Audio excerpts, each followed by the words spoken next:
Alors, commençons le schéma. Donc, on va faire le premier numéro de façon graphique avec le tracé de rayon. Donc, on y va, on commence par tracer le système optique. Donc, j'ai tracé les deux lentilles. Donc, ce sont deux lentilles convergentes. Je les appelle L1, L2, mais bon, dans le livre, ils l'appellent A et B quand il y a deux lentilles. Ensuite, il faut tracer les foyers au bon endroit. Faites attention, n'est-ce pas, il y a deux foyers pour chaque lentille. Donc, par exemple, la lentille 1, ici, on a son foyer objet. On a son foyer image ici. Même chose pour la lentille 2, son foyer objet, son foyer image. Faut que votre dessin soit à l'échelle. Donc, ce que je vais vous proposer, en fait, c'est de prendre une feuille 8,5 par 11 et, dans le fond, de la placer à l'horizontale pour avoir un maximum d'espace. Et là, vous tracez votre axe optique en pointillé ici, vous le tracez en plein milieu de la page. Et après ça, vous allez tracer les lentilles 1 et 2, grosso modo, au milieu de la page. Et vous allez faire toutes les mesures à l'échelle. Donc, par exemple, quand on vous dit que la distance focale de la première lentille est de 8 cm, ça veut dire qu'il faut vraiment qu'il y ait 8 cm de distance entre votre lentille 1 et votre foyer objet 1, puis 8 cm de distance sur votre feuille entre la lentille 1 et le foyer image 1. Okay? Donc, ces distances-là doivent être vraiment à l'échelle. Évidemment, sinon vos réponses ne sont pas correctes. Donc ici, l'échelle 1,1 est bonne. Ça fonctionne. Donc, on peut faire, autrement dit, 1 cm sur le schéma égale 1 cm dans la réalité. On peut utiliser directement cette échelle-là, donc ça évite à faire des conversions. OK. Donc, ça, c'est la première chose. Comme je vous dis, prenez le plus d'espace possible sur votre feuille. C'est important d'avoir de la place en masse pour ces schémas-là. C'est important que ce soit gros. C'est important que ce soit clair, que ce soit propre. Et toutes vos lignes, bien sûr, doivent être faites avec une règle pour qu'elles soient bien droites et les distances soient mesurées à l'échelle. OK. Donc ça, c'est la première étape. Tracer le système optique avec l'axe optique, les deux lentilles, identifier les deux lentilles et identifier les 4 foyers. Une fois que ça c'est fait, on passe à la prochaine étape, c'est-à-dire on va dessiner notre objet. Donc l'objet, il faut qu'on le place à sa bonne position et à sa bonne longueur. Donc ici, l'objet fait 3 cm de haut, donc il doit vraiment avoir 3 cm de haut sur votre feuille. Donc ça va représenter le papillon. Ok. Donc autrement dit, ces deux lentilles-là, c'est les deux lentilles de l'appareil photo. Et ça ici, c'est le papillon. Bon, alors là, le système optique est complet. Alors là, on peut commencer à faire les rayons. Alors, on trace d'abord le rayon ici qui passe au travers de la première lentille. Comme je vous rappelle, la deuxième lentille, on l'oublie, ok? C'est la première étape, c'est vraiment regarder l'image créée par la première lentille seulement. Donc la deuxième lentille, on l'oublie complètement. Donc là, on a le rayon qui passe à travers la première lentille, il continue tout droit. Là ici, j'ai juste fait un prolongement. Pourquoi j'ai fait des pointillés ici? C'est que c'est juste pour dire que en réalité, les rayons vont pas continuer dans ce sens-là ici après avoir traversé la deuxième lentille parce qu'ils vont dévier suite à au fait d'avoir traversé la deuxième lentille. Donc, c'est juste pour dire, si jamais j'ai une image plus loin, je peux poursuivre ce rayon-là pour aller la chercher. Mais en réalité, ce rayon-là va pas continuer. Donc, c'est juste un prolongement de rayon ici qui a été tracé. Même chose pour le deuxième rayon. Ici, je le trace parallèle avec ce optique. Rappelez-vous mon truc pour tracer une ligne vraiment parallèle. Mesurez la hauteur ici, en fait, c'est 3 cm. Et mesurez ici 3 cm. Comme ça, vous tracez un point ici, puis après ça, vous allez pouvoir tracer votre ligne qui va être parfaitement parallèle à l'axe optique. Ce rayon-là va converger vers le foyer image 1. Donc, cette partie-ci ici est un vrai rayon. Par contre, une fois que ce rayon-là va traverser la deuxième lentille, il va dévier. Fait que ça, c'est pas la vraie trajectoire du rayon. Fait que vous voyez, ce pointillé-là ici, c'est pour montrer, dans le fond, que ce rayon-là ici a été tracé de façon à être en ligne avec le foyer objet 1. Donc, c'est important de tracer ce pointillé-là quand même pour montrer que ce rayon-là est en ligne. Mais c'est important de ne pas le dessiner en ligne pleine. Parce que si vous le dessinez en ligne pleine, c'est comme si le rayon il continuait vraiment tout droit à travers la deuxième lentille, ce qui n'est pas le cas. Donc ça serait une erreur. OK, alors là, à partir de ça, on peut aller chercher l'image créée par la première lentille. Si on regarde ça ici, ce rayon, ce prolongement de rayon-là et ce prolongement de rayon-là, ça diverge. Ça va pas se rejoindre. Donc, il faut retourner en arrière pour obtenir une image virtuelle. Donc, on prolonge nos deux rayons vers l'arrière. Et ici, au croisement, évidemment, je vais aller assez rapidement là, parce que moi, mes schémas sont déjà faits. Donc, si vous avez, évidemment, si jamais ça va trop vite, vous pouvez appuyer sur pause pour prendre le temps de bien faire vos schémas. Donc, on prolonge les rayons en arrière en pointillés, très important, c'est des prolongements. Et pouf, ici, on a notre image intermédiaire qui va apparaître. Pardon. Alors, celle-là, je vais l'appeler l'image 1. Vous voyez, je l'ai tracé d'une autre couleur pour que ça ressorte, pour qu'on voit, tu sais, c'est quand même important, c'est l'image, pas juste un rayon. Donc, c'est pas obligatoire, mais ça peut aider à la clarté. Voyez-vous aussi les foyers, je les ai tracés d'une autre couleur pour augmenter la clarté du schéma. OK, donc ça, c'est l'image intermédiaire. Autrement dit, c'est l'image que crée la première lentille du papillon. Ensuite, c'est quoi l'étape suivante? Vous en rappelez-vous? L'étape suivante, en fait, c'est fort simple, c'est qu'on va complètement oublier la première lentille, on va faire comme s'il n'existait plus, et on ne va que considérer la deuxième lentille. Donc, rappelez-vous le principe de base d'un système optique, c'est que l'image de la première lentille, l'image donnée par la première lentille, en l'occurrence c'est I1, cette image-là, ça devient l'objet de la deuxième lentille. Ça devient l'objet de cette lentille-là. Donc, autrement dit, on refait exactement la même chose qu'on a faite pour l'objet, mais maintenant avec l'image. Alors, j'ai tracé les rayons en considérant l'image 1 comme étant le nouvel objet. Donc, on a le premier rayon, on le fait arriver ici parallèlement à l'axe optique. Ce rayon-là va converger vers le foyer F2'. Faites attention, une erreur possible, ça serait de le faire converger vers le foyer F1'. Alors, faites attention, ici, c'est la lentille 2 qui fait la déviation, donc c'est vers le foyer F2' qu'il faut la faire dévier. Remarquez une chose, c'est que cette portion-là, ici, je l'ai tracée en pointillé. Pourquoi? Parce que la lumière, en réalité, elle ne provient pas vraiment de l'image. La lumière, ultimement, elle provient toujours du bout de l'objet ici. Tous les rayons, si vous remarquez, on les fait toujours partir du bout de l'objet.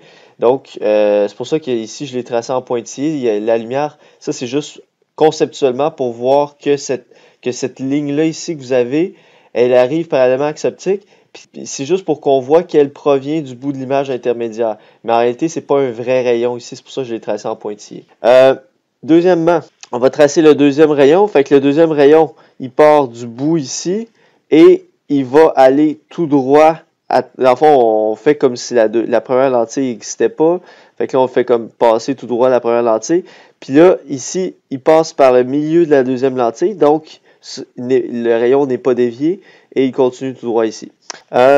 Remarquez une chose, encore une fois, cette portion-là du rayon, je l'ai tracé en pointillé pour la même raison que cette portion-ci.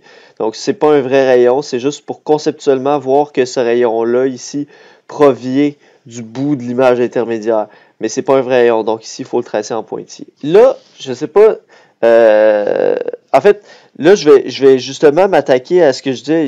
Je venais de dire ici, on n'a pas un vrai rayon. Ici, c'est pas un vrai rayon. Fait qu'il est où le vrai rayon? Autrement dit, ce rayon-là, par exemple, que vous avez ici, d'où est-ce qu'il vient ce rayon-là? Alors, c'est l'étape suivante.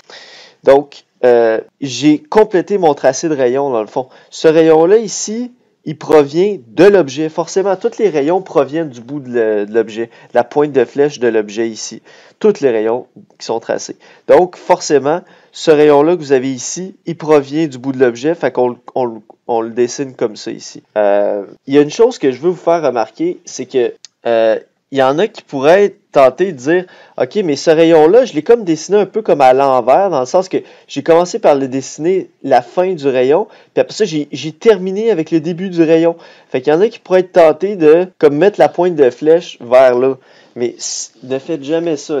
Toutes vos pointes de flèche doivent toujours être vers la droite. Toujours vers la droite. Tous les rayons se propagent toujours vers la droite. Donc, votre objet étant toujours placé à gauche, tous les rayons vont vers la droite. Donc, ça, c'est pas correct. Le tracé de rayon, c'est bel et bien dans le sens comme ceci, en partant de l'objet vers la droite. Et on fait la même chose pour le deuxième rayon qu'on avait tracé ici. Sa provenance réelle de ce rayon-là, c'est pas ici. La provenance réelle, c'est encore une fois le bout de l'objet. Donc, on fait un segment qui va relier le bout de l'objet avec le point de jonction ici avec la lentille et on fait la flèche dans le bon sens. Alors, ceci, en fait, cette étape-là qu'on vient de faire avec ces deux rayons-là ici, c'est pas pour trouver l'image en tant que telle, ça l'aidera pas vraiment à trouver l'image, mais c'est important juste pour que le schéma soit bien complet. Étape suivante. Et là, on a l'image. Okay? Quand vous arrivez ici, normalement, vous devriez la voir où est-ce qu'elle est l'image, parce que, vous voyez, nos deux rayons se croisent ici, donc l'image va se produire à cet endroit-ci, comme ça.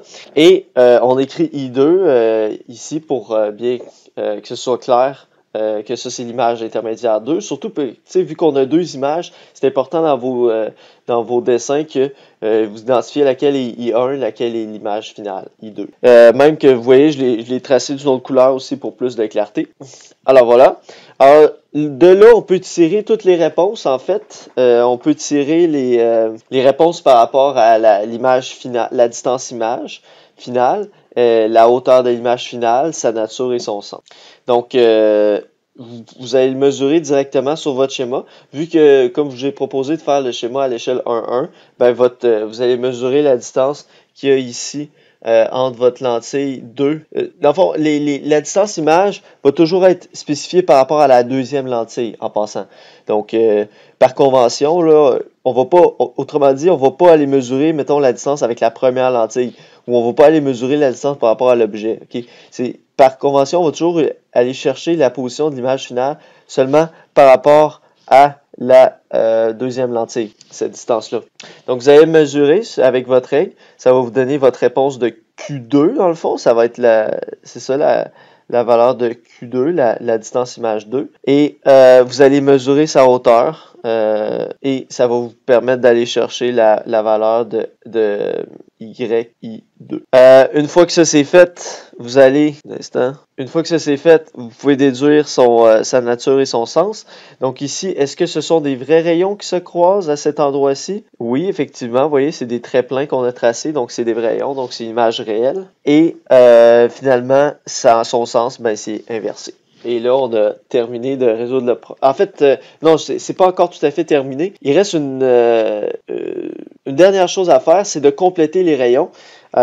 Si vous remarquez, ce rayon-là ici, il n'est pas complété sur le schéma encore. Même chose pour ce rayon-ci, il n'est pas complété. C'est comme si ce rayon-là qui est là, c'est comme s'il va nulle part en fait. Parce que le pointillé qui est là, c'est juste dans le fond c'est juste un prolongement du rayon pour montrer que ce rayon-là est en ligne avec le foyer F1'. Mais c'est pas la trajectoire réelle du rayon. Fait qu'il faudrait tracer c'est quoi la trajectoire réelle de ce rayon-là après avoir traversé la deuxième lentille. Et même chose pour ce rayon-là ici. Quelle va être sa trajectoire réelle après avoir traversé la deuxième lentille? C'est pas ça sa trajectoire réelle. Ça, c'est juste un prolongement que j'avais fait. Mais sa trajectoire réelle, ce sera pas ça. Donc, commençons justement avec ce rayon-là. Ben, je vous pose la question, quelle va être sa trajectoire réelle? Comment on peut savoir dans quel sens ce rayon-là va partir quand il va traverser la deuxième lentille? La question est peut-être pas évidente à prime abord parce que ce rayon-là ici est un rayon quelconque dans le fond par rapport à la lentille 2. C'est pas un rayon principal. Ce rayon-là ici n'est pas un rayon principal par rapport à la lentille 2. Autrement dit, c'est pas un rayon qui passe par le foyer objet. Il est proche de passer par le foyer objet, mais il passe pas tout à fait par le foyer objet. C'est pas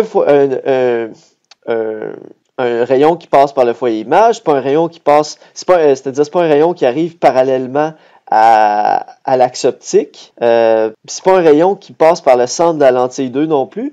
Fait que c'est un rayon quelconque pour la lentille 2. Comment on fait pour savoir vers où il va dévier? Eh bien, la réponse se trouve dans votre image. L'affaire, c'est que vous avez déjà trouvé votre image, ce qui vous permet de savoir vers où ce rayon-là va aller, comme ceci.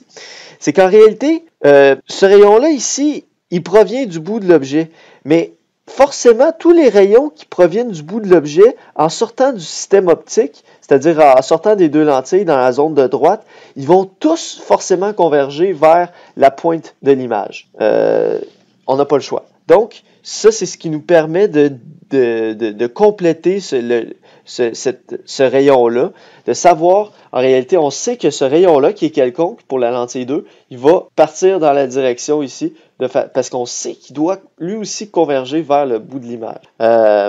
Et finalement, on va faire la même chose pour ce rayon-ci, comme ceci. Donc, ce rayon-ci, même chose, il doit absolument converger vers le bout de l'image. Et là, on a un schéma qui est véritablement compléter. Les deux rayons qu'on vient de tracer, celui-ci et celui-ci, ça nous apporte pas d'informations supplémentaires sur l'image. L'image, on l'avait déjà trouvée. C'est juste pour que le schéma soit bien complet. Donc, c'est important que votre schéma soit bien complet. Quand vous allez faire votre schéma dans vos exercices, aux examens, toujours, il faut respecter les conventions par rapport, par exemple, au fait de tracer des pointillés.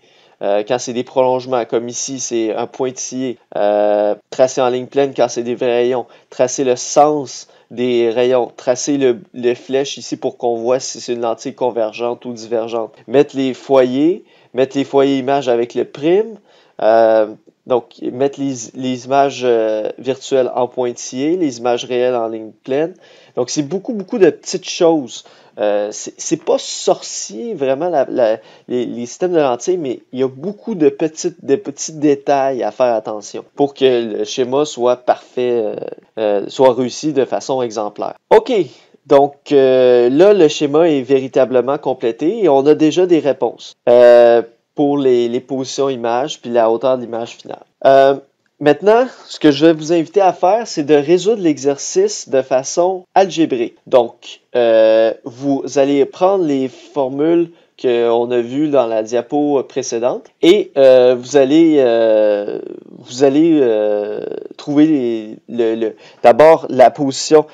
Donc, je vais juste vous dire, vous allez commencer par trouver la position et la hauteur de l'image intermédiaire. Ça, c'est la première chose. Et après ça, ceci devient comme l'objet de votre deuxième lentille, ce qui va vous permettre de trouver la position et la hauteur de l'image finale. Si vous sentez pas en mesure de le faire, vu que c'est un système de lentilles, pas de problème. Je vais faire un exemple algébriquement à l'exercice 2. Donc, au pire, vous pourrez voir la solution que je fais à l'exercice 2 et après ça, vous pourrez revenir à la solution algébrique de l'exercice 1 pour vous. Et là, ça va être plus facile vu que vous aurez vu déjà une solution en exemple. Donc, c'est ce que je vous propose. Donc, en fait, ce que je vous propose, c'est de l'essayer tout de suite. Et si vous bloquez, pas de problème, vous irez voir la solution de l'exercice 2 pour pouvoir compléter.